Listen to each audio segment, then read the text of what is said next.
안녕하세요. 오늘 저희는 투자의 핵심 원리와 기준 잡기라는 자료를 좀 깊게 들여다볼까 합니다. 투자의 정말 기본 개념이죠. 왜 미래의 돈이 현재의 돈보다 가치가 낮을까? 그리고 나만의 투자 기준, 이건 어떻게 세우지? 이런 것들 좀 쉽고 명확하게 얘기 나눠보겠습니다. 시작은 간단한 질문으로 해볼까요? 지금 당장 4,000원짜리 커피 한 잔, 이걸 마실 수 있는데 혹시 1년 뒤에 4,000원을 받는다면 좀 기분이 그렇겠죠? 네, 아마 대부분은 싫다고 하실 거예요. 그렇죠. 왜 그럴까? 그 이유부터 좀 파헤쳐보죠. 네, 맞습니다. 그 미래의 돈 가치가 현재보다 낮은 이유? 크게 보면 두 가지인데요. 하나는 다들 아시는 물가 상승, 인플레이션이죠. 내년에는 그 커피가 4,000원이 아니라 4,200원이 될 수도 있는 거고요. 아, 그렇죠. 또 다른 하나는 기회비용입니다. 지금 그 4,000원이 있으면 다른 데 투자를 한다거나 해서 돈을 불릴 기회가 있잖아요. 그걸 놓치는 셈이죠. 그래서 이 미래 가치를 현재 가치로 이렇게 바꿔서 생각할 때 그때 적용하는 비율이 바로 할인율인 겁니다. 아, 할인율. 그러니까 단순히 물가만 생각하는 게 아니라 내가 다른 걸 할 수 있었던 기회의 가치까지 포함하는 거네요. 네, 정확해요. 그럼 이 할인율 개념이 투자 결정이랑은 어떻게 딱 연결이 되나요? 아, 이게 아주 중요하게 연결되죠. 이 할인율이라는 게 결국 내가 이 투자를 한다면 최소한 이 정도는 벌어야겠다 하는 기준선. 이걸 이제 요구 수익률이라고 하는데요. 이 요구 수익률을 정하는 바탕이 되는 거예요. 예를 들어서 아주 안전한 국채에 투자하면 1년에 4% 수익이 난다고 쳐요. 네. 그럼 내가 위험을 좀 감소하고 주식 투자를 한다면 당연히 4%보다는 더 높은 수익을 기대해야 하지 않겠어요? 그 최소한의 기대치, 그게 바로 요구 수익률이 되는 거죠. 아하, 그렇군요. 나는 최소 이 정도는 벌어야 돼 하는 나만의 기준선. 사람마다 다르겠네요, 그럼? 좀 보수적이면 5%, 공격적이면 15% 이렇게요. 근데 듣기로는 워렌 버핏 같은 대가는 복잡하게 안 하고 그냥 10% 이걸 쓴다던데요. 너무 단순한 거 아닌가 싶기도 하고요. 네, 그게 참 재미있는 지점이죠. 단순해 보이지만 사실 꽤 강력한 이유가 있습니다.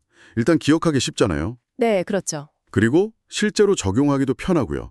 또 장기적으로 보면 이게 많은 투자 상황에서 꽤나 합리적인 기준점이 되거든요. 물론 각자 나는 좀 더 정교하게 하겠다 하면 물가 상승률에다가 위험에 대한 보상, 즉 리스크 프리미엄을 더해서 계산할 수도 있어요. 근데 핵심은 뭐냐면 어떤 기준을 쓰든 일관성을 지키는 거예요.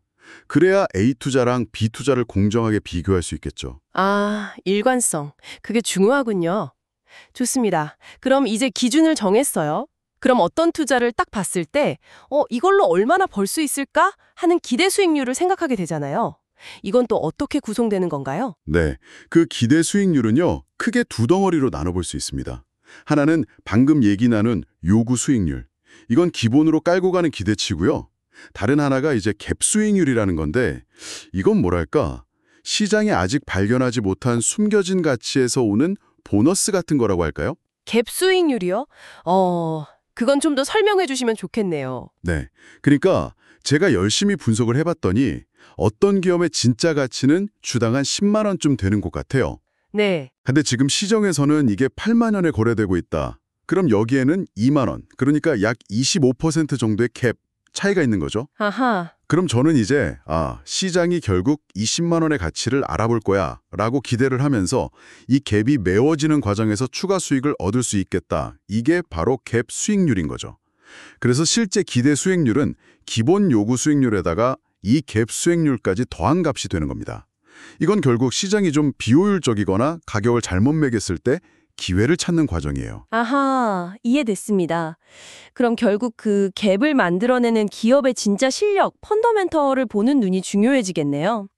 좋은 회사를 알아보는 지표로 보통 ROE, 자기자본이익률, 이걸 많이 보잖아요. 네, 맞아요. ROE, 내 돈 가지고 얼마나 장사를 잘하냐, 이걸 보여주는 아주 핵심적인 지표죠.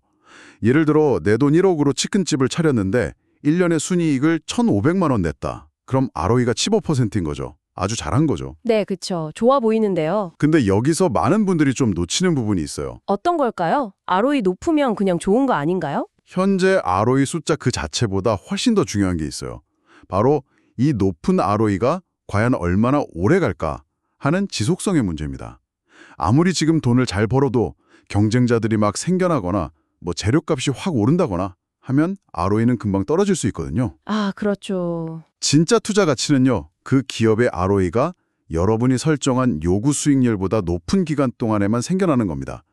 잠깐 반짝하고 ROE가 뚝 떨어지면 비싼 돈 주고 산 의미가 별로 없는 거죠. 와, 지속성. 이게 핵심이군요. 그럼 우리가 흔히 PBR 낮으면 싼 거 아니야?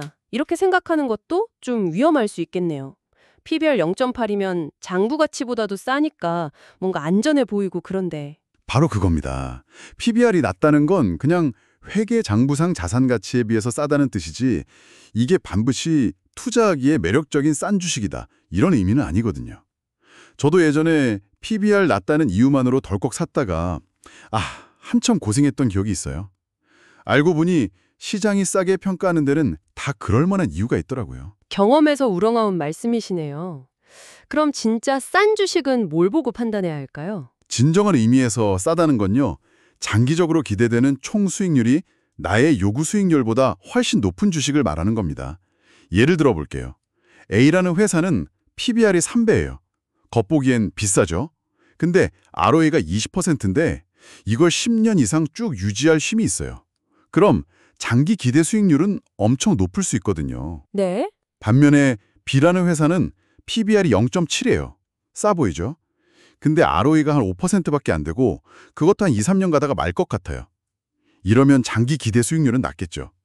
제 요구 수익률이 만약 10%라면 겉보기엔 비싼 A 회사가 사실은 훨씬 더 매력적인, 즉 싼 주식이 되는 거죠. 와, 이건 정말 관점을 확 바꿔야겠네요.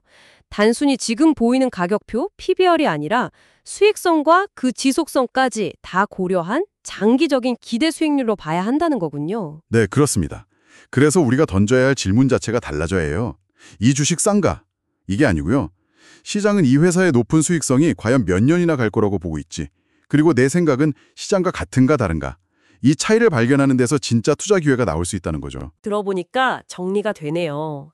성공적인 투자를 하려면 첫째, 나만의 기준, 흔들리지 않는 요구 수익률을 딱 세우고, 둘째, 기업이 돈 버는 능력, 즉 ROE와 그게 얼마나 오래 갈지 지속 가능성을 아주 냉정하게 분석해야 하고, 셋째, 이걸 바탕으로 계산한 장기 기대 수익률이 내 요구 수익률을 넘어서는지, 또 현재 가격에 혹시 갭 수익률의 기회는 없는지 이걸 따져봐야 한다는 거네요. 단순히 싸 보이는 게 아니라 진짜 가치를 볼 줄 알아야 한다는 말씀이시죠? 네, 정확하게 짚어주셨습니다. 그래서 마지막으로 여러분께 한번 생각해 볼 질문을 드리고 싶어요. 투자는 본질적으로 미래를 예측하고 판단하는 일이잖아요. 완벽한 정답이란 건 사실 없죠. 하지만 오늘 우리가 얘기 나눈 것처럼 이런 체계적인 원칙과 기준을 가지고 꾸준히 의사결정을 하는 투자자랑 그냥 뭐 시장 분위기나 이거 싸 보이는데 하는 느낌만으로 투자하는 투자자, 이 둘 사이에 10년, 20년 뒤에는 과연 어떤 결과의 차이가 나타날 수 있을까요? 한번 진지하게 고민해 보시면 좋을 것 같습니다. 여러분의 투자 여정에 분명 중요한 질문이 될 겁니다.